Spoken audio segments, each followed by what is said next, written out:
My name is Marvin McMickle, class of 1970, Aurora College, before the university days. Presently living in Cleveland, Ohio, but about to relocate to Rochester, New York. So I was sort of accustomed to, I was in a big city, Chicago, in a huge high school. Anonymity was sort of the name of the game. And you get to this small place and suddenly people begin to pay attention to you. The president, James Crimmy, would call my mother to report on me, to tell her how I was doing. She said, you know, at first she said, what did Marvin do that the president is calling me? Then he would say, he's doing fine.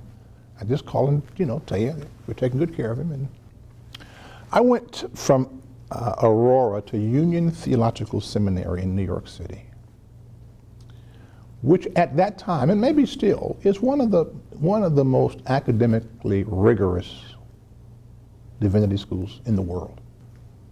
I was there with students from Harvard, Princeton, Yale, Cambridge. I was ahead of all of them. I'd already had Greek. I'd already studied exegesis. I'd already done hermeneutics with Moses Krauss and Kenneth Mull. I'd already studied Aristotle with J. Lloyd Dunham. When you introduce yourself in the room, you say, well, I went to Harvard, I went to Yale, I went to Princeton, I went to Aurora College. And they say, oh, poor thing. You know. And then you go to class and you hand in the pop Greek quiz to see who can translate this passage fastest. And I'm done. And they're still trying to figure out what this word means. I said, where did you learn to do this? I said, oh, that little school that you were laughing at, which because we had 950 students, every one of us got personalized attention. And if you missed a class, Asa Colby came to your door. So it was a wonderful place for me to sort of blossom and grow. And it's a great place for me to reinvest. You know, we send money all the time because we want to make sure that other students get as similar an experience as we got. And I'm not sure they'll ever get quite the same because the times are different. The school is larger. There are many more programs. It was a college. It was a very small, private, Christian, liberal arts college. The people who serve the food in the dining hall know you. After a while, they know what you don't like, and they don't give it to you.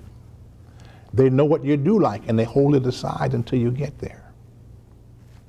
So it's really a matter of whether or not you can thrive in a place that doesn't have as many bells and whistles as some other places, but it has a deep spiritual commitment. It has a strong academic base.